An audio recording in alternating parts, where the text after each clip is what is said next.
रात के 8 बज चुके हैं और मैं हूं आप सभी का अपना शाफिज़ मलिक और हाजिर हूं आप लोगों के सामने फिर से एक क्राइम की कहानी को लेके, एक क्राइम की घटना को लेके। दोस्तों, कहा जाता है कि जो बच्चे जब जवानी की दहलीज पर पहुंचते हैं तो वो अक्सर बहक जाया करते हैं। इसलिए हमेशा बच्चों से यही कहा जाता है कि जवानी का जो समय होता है, इंसान को इस समय में बहुत ज़्यादा सतर्क और बहुत ज़्यादा सावधान होने की ज़रूरत होती है। लेकिन दोस्तों, क्या हो कि अगर कोई व्यक्ति 70 साल का हो और कोई व्यक्ति 60 साल का हो, कोई व्यक्ति 50 साल का हो, कोई 65 साल का हो और वो व्यक्ति वो वाली गलतियां करे जो अक्सर लोग जवानी में कर दिया करते हैं, तो क्या कहोगे? दोस्तों, एक महिला जिसके पति की मौत हो जाती है 30-32 साल के आसपास उस महिला की उम्र थी। और उसके बाद में वो जो महिला थी शारीरिक संबंध स्थापित करती है 60 साल के बुजुर्गों के साथ में, 70 साल के बुजुर्गों के साथ में, 65 साल के बुजुर्गों के साथ में, 50 साल के बुजुर्गों के साथ में। और वो बुजुर्ग कुछ इस तरीके से किसी 32 साल की महिला के इश्क में गिरफ्तार भी होते हैं, बल्कि उसके बाद वो लोग एक ऐसा क्राइम करते हैं जिसको आज की कहानी में जब मैं आप लोगों को बताऊंगा तो आप लोग बड़ा हैरान होंगे और आप लोग यही सोचेंगे कि आखिर इंसान जवानी में ये सब कुछ करता है तो कह दिया जाता है कि वो जवानी में बह गया होगा। लेकिन इंसान जब इतनी उम्र में, जिसने ज़िंदगी का हर चीज़ देख ली है, उसने ज़िंदगी की कड़वाहट देख ली है, अच्छाई देख ली है, बुराई देख ली है, उसको ज़िंदगी का बहुत ज़्यादा एक्सपीरियंस है, बहुत अनुभव है, लेकिन उसके बावजूद भी अगर वो इस तरीके की गलती कर रहा है तो फिर उस कहानी के बारे में क्या ही कहेंगे।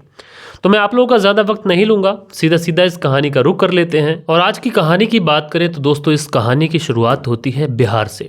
और इसी बिहार में एक जगह लगती है नालंदा। ये जो नालंदा है, इसी के अंतर्गत एक थाना आता है, अस्थापन थाना। और इसी अस्थापन थाने में 21 अक्टूबर साल 2022 को एक व्यक्ति जिसका नाम मिथु कुमार होता है, वो पुलिस थाने में आता है।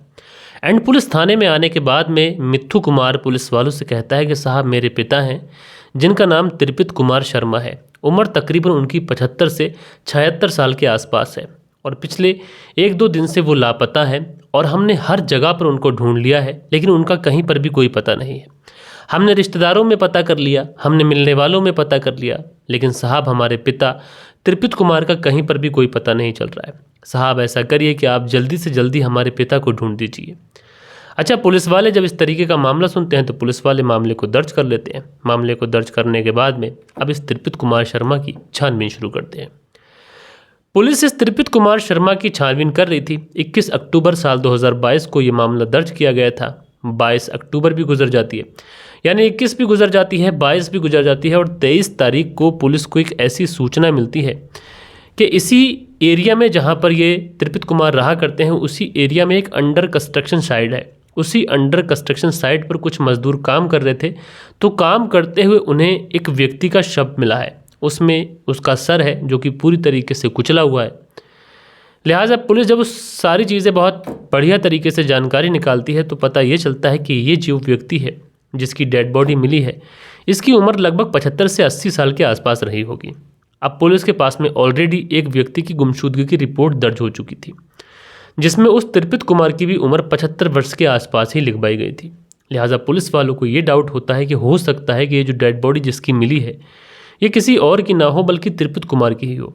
इसलिए पुलिस वाले अब त्रिपित कुमार के जो बेटे यानी मिथु कुमार जो पुलिस थाने में आकर रिपोर्ट लिखवा कर गए थे, इसलिए उन्हें बुलाती है और उस क्राइम वाली जो जगह थी, जो स्पॉट था, वहाँ पर लेके जाती है, क्योंकि सारी चीज़ें यही इंडिकेट कर रही थी कि जो डेड बॉडी है ये त्रिपित कुमार की है। और वहाँ पर ले जाने के बाद में इन मिथु कुमार से, जो त्रिपित कुमार के बेटे हैं, उनसे डेड बॉडी की शिनाख्त करवाने की कोशिश करने लगती है। अब मिथु कुमार जो त्रिपित कुमार के बेटे थे, जब वो उस डेड बॉडी को देखते हैं तो फपक फपक कर रोने लग जाते हैं, क्योंकि ये डेड बॉडी किसी और की नहीं बल्कि त्रिपित कुमार की ही थी। एक बेटा भले अपने बाप को पहचानने से कैसे इनकार कर देगा। भले ही त्रिपित कुमार का सर बहुत ही बेरहमी के साथ में कुचल दिया गया था, लेकिन उनके बेटे मिथु कुमार को अपने पिता की डेड बॉडी पहचानने में ज़रा भी देर नहीं लगती है।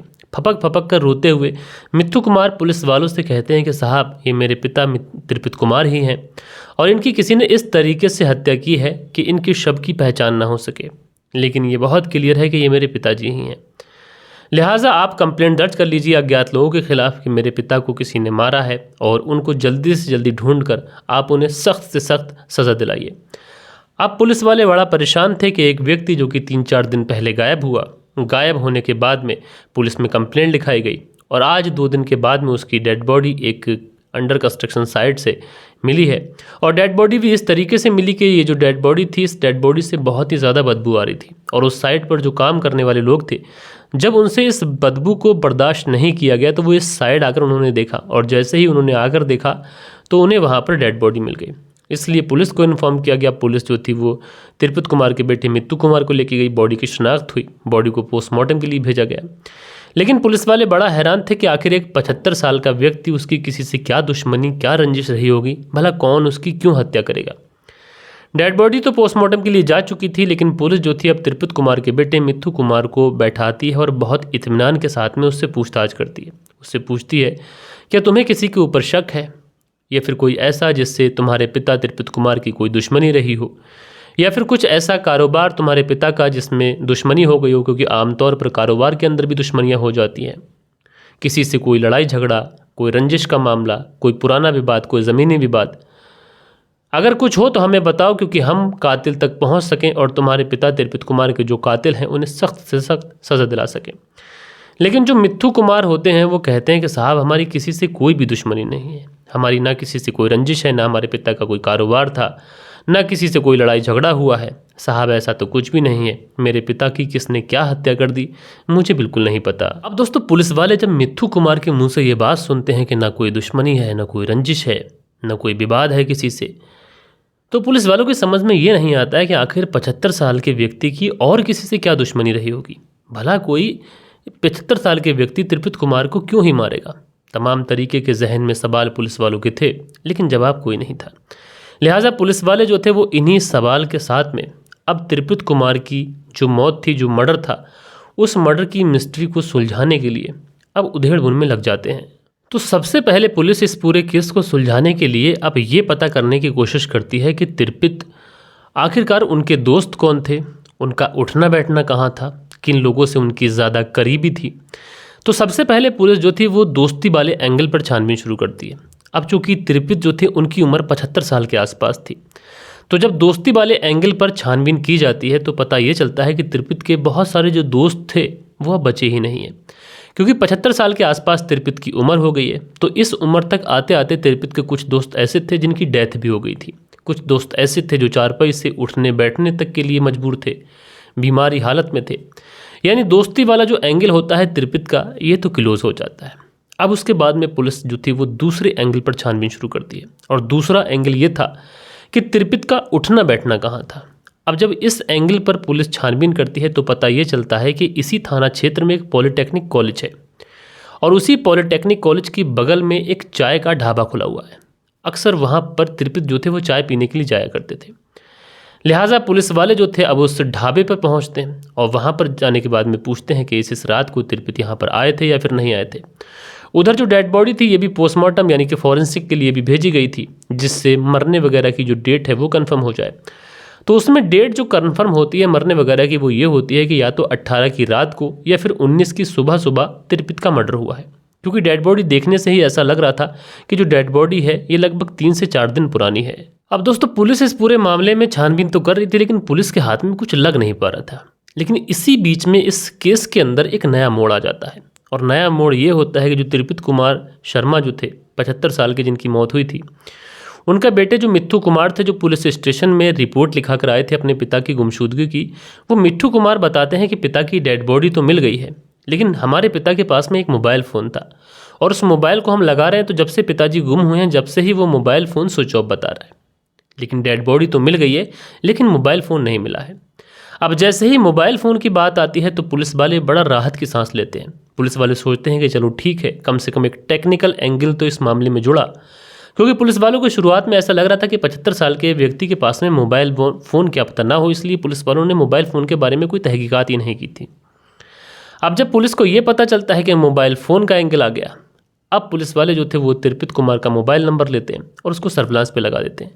सबसे पहले ये चेक करने की कोशिश करते हैं कि लास्ट लोकेशन क्या थी, एंड उसके बाद में ये चेक करने की कोशिश करते हैं कि लास्ट कॉल किसकी थी, एंड उसके बाद में पुलिस वाले ये देखने की कोशिश करते हैं कि हो ना हो ये जो मोबाइल है ये कातिल के पास ही है। लास्ट कॉल, लास्ट लोकेशन, ये सारी चीज़ें देखी जाती हैं तो वो उसी जगह पर बताती हैं जहाँ पर वो चाय पीने के लिए जाया करते थे। यानी घर और गांव के इसी बीच में दिखाती है। तो इस एंगल पर जब पुलिस छानबीन करती है तो इस पूरे एंगल्स पर पुलिस को कुछ खास सफलता मिलती नहीं है। लिहाजा समय जो था वो गुजरने लगता है। अक्टूबर का महीना चल रहा था। अक्टूबर का महीना जो था वो पूरा बीत जाता है। लेकिन इसी बीच में जैसे ही नवंबर का महीना आता है, जो मोबाइल था तिरपित कुमार का वो अचानक से स्विच ऑन हो जाता है। अब जैसे ही वो मोबाइल स्विच ऑन होता है तो पुलिस वालों के हाथ में तो जैसे मानो एक जैकपॉट लग जाता है। पुलिस वाले जो थे वो तुरंत उस लोकेशन के आधार पर मोबाइल के पास पहुंचते हैं। लेकिन जहां से पुलिस वालों ने इस पूरे केस की छानबीन शुरू की थी, पुलिस का जो शक था वो बिल्कुल सही निकला। दरअसल ये मोबाइल जो था वो उसी पॉलिटेक्निक कॉलेज के पास में जो चाय का ढाबा था, उसी चाय के ढाबे पर मौजूद था। और बड़ी हैरानी की बात यह थी कि इस चाय के ढाबे को कोई पुरुष नहीं बल्कि एक 32 साल की विधवा महिला चलाया करती थी, जिसका नाम पीनू देवी था। और ये मोबाइल उसी पीनू देवी के पास में था। अब पुलिस वालों को ये समझने में देर नहीं लगती है कि इस पूरे कत्ल के अंदर जो एंगल अभी तक जुड़े हैं उसके हिसाब से इस कत्ल में पीनू देवी का कुछ ना कुछ लेना देना ज़रूर है। लिहाजा उसके बाद में पुलिस वाले जो थे वो पीनू देवी को उठाते हैं एंड उठाने के बाद में इसको सीधा पुलिस थाने लेके पहुंच जाते हैं। और पुलिस थाने ले जाने के बाद में जब पीनू देवी से पूछताछ की जाती है तो पीनू देवी भी बहुत ज़्यादा पक्की थी। ये पुलिस को 2-3 दिन तो ऐसे ही घुमाती रहती है। लेकिन पुलिस वालों को मोबाइल जो था वो पीनू देवी के पास से ही मिला था, इसलिए पुलिस वालों को पुख्ता यकीन था कि इस कत्ल में पीनू देवी का हाथ ज़रूर है। लिहाजा पुलिस वाले अब जो थे, चूंकि एक महिला थी तो ज़्यादा सख्ती दिखाई नहीं थी। उसके बाद में जब पीनू देवी के ऊपर सख्ती दिखाई जाती है तो पीनू देवी पुलिस के सामने टूट जाती है। और टूटने के बाद में पीनू देवी जो कहानी सुनाती है उस कहानी के हिसाब से पीनू देवी के पति, जिनका नाम राम पासवान था, जिनकी किसी बीमारी के चलते मौत हो जाती है। अब जब पति की मौत हो जाती है तो घर की जिम्मेदारी पीनू देवी के ऊपर आ जाती है। इसलिए पीनू देवी अपने घर का खर्चा चलाने के लिए इसी पॉलिटेक्निक कॉलेज के पास में एक चाय का ढाबा खोल लेती है। अक्सर उस कॉलेज के अंदर पढ़ने वाले बच्चे उस चाय के ढाबे पर आते, चाय पीते, या फिर कोई राहगीर आता तो राहगीर चाय पीता, चाय पीने के बाद में चला जाता। इन सारी चीज़ों से पीनू देवी का जो परिवार था वो चलने लगा था। चाय बेचकर जो कुछ पैसे आते थे उस पैसे से पीनू देवी का भरण पोषण हो रहा था। लेकिन इसी बीच में इस चाय के होटल पर एक 60 से 65 साल का बुजुर्ग व्यक्ति आता है। उसके बाद में वो चाय पीता है, लेकिन चाय पीते पीते वो पीनू देवी की तरफ आकर्षित हो जाता है, उससे बातचीत करता है, फिर वहाँ से चला जाता है। अगले दिन फिर आता है, फिर चाय पानी पीता है, फिर वहाँ से चला जाता है। और थर्ड डे पे फिर आता है, वो फिर बातचीत करता है और पीनू देवी को साथ के साथ में आश्वासन भी देता है कि अगर तुम्हें कभी भी किसी चीज़ की ज़रूरत पड़े तो तुम मुझे याद कर लेना। अब कोई व्यक्ति जो लगातार आ रहा है, लगातार हालचाल पूछ रहा है, साथ के साथ आश्वासन भी दे रहा है कि किसी चीज़ की कोई ज़रूरत हो तो मुझे बताना, तो कहीं ना कहीं पीनू देवी भी इस बुजुर्ग व्यक्ति के प्रति आकर्षित हो जाती है। और दोस्तों उसके बाद में इन दोनों के बीच में कुछ ऐसा होता है कि रिश्ता इनका कुछ इस कदर परवान चढ़ता है कि शुरू तो ये रिश्ता हुआ था चाय के ढाबे से, लेकिन उसके बाद में ये रिश्ता सीधा सीधा पीनू देवी के बिस्तर पर जाकर रुकता है। उसके बाद में अगले दिन एक दूसरा व्यक्ति आता है। इस दूसरे व्यक्ति की उम्र भी तकरीबन 65 वर्ष के आसपास होती है। वो भी आता है, सेम तरीके से बातचीत करता है। उसके बाद में अगले दिन फिर आता है, फिर सेम तरीके से बातचीत करता है। तो ये जो पीनू देवी थी उसकी तरफ भी थोड़ा सा मुस्कुराती है। उसके बाद फिर पीनू देवी उसको बिस्तर पर लेके चली जाती है। अब ये बुजुर्ग भी बिस्तर पर जाकर उसके साथ में सारी चीज़ें करता है एंड थर्ड डे पर एक और बुजुर्ग आता है। उसके बाद में उसके साथ में भी वही सारी नज़दीकियाँ, वही सारी बात बिस्तर पे ख़त्म होती है। और थोड़े ही दिन और गुजरते हैं कि उसके बाद में एक और चौथा व्यक्ति आता है। इस चौथे व्यक्ति की उम्र भी तकरीबन 63 साल के आसपास थी। ये भी उसी तरीके से पीनू देवी से बातचीत करता, उसका हालचाल पूछता और अगले दिन उसको बिस्तर पर ले जाता। लेकिन दोस्तों बड़ा शॉकिंग आप लोग को एक बात लगेगी कि ये 4 बुजुर्ग जो थे, ऐसा नहीं था कि पीनू देवी अलग अलग टाइम पर इन 4 बुजुर्गों को टाइम दे रही थी, बल्कि ये चारों बुजुर्ग जो थे वो एक साथ आते, चारों बुजुर्ग एक साथ उस विधवा का ख्याल रख रहे थे। और बड़ी हैरानी की बात यह भी थी कि इन चारों के अंदर बड़ी अच्छी बॉन्डिंग भी थी। इन चारों को सब कुछ पता भी था और ये चारों बहुत जानते हुए उस पीनू देवी का ख्याल रख रहे थे। लेकिन अचानक से इसी ढाबे के ऊपर एंट्री होती है तिरपित कुमार की। तिरपित कुमार की उम्र जो थी वो 75 वर्ष से भी ज़्यादा थी, यानी 80 के होने वाले थे। और तिरपित कुमार जो थे जब इस ढाबे पर आते हैं, सेम तरीके से बातचीत होती है, सेम तरीके से पीनू देवी उनकी स्माइल पास करती है। अगले दिन फिर तिरपित कुमार उसकी जो स्माइल थी उसके दीवाने होकर वहाँ पर पहुँच जाते हैं। अगले दिन फिर बातचीत होती है और मामला बिस्तर पर पहुँच जाता है। अब तिरपित कुमार और साथ के साथ 4 और बुजुर्ग और ये टोटल 5 बुजुर्ग व्यक्ति हो चुके थे।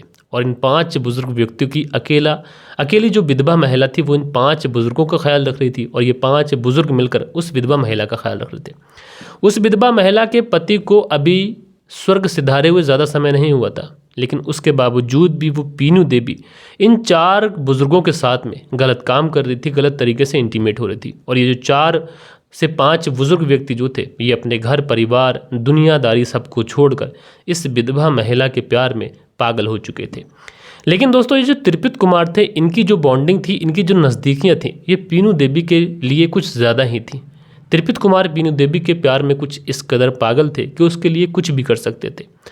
अब जब त्रिपित कुमार और पीनू देवी की नज़दीकियाँ ज़्यादा बढ़ जाती हैं तो उसके बाद में वो जो 4 बुजुर्ग होते हैं उनको ये बातें बड़ा ही नागवार गुजरती हैं। उन चारों लोगों को ये लगने लगता है कि त्रिपित कुमार की इस पीनू देवी के साथ में नज़दीकियाँ जो हैं बहुत ज़्यादा बढ़ रही हैं, तो कहीं ऐसा ना हो कि आगे चलकर इन चारों बुजुर्गों का पत्ता जो है पीनू की तरफ से कट जाए।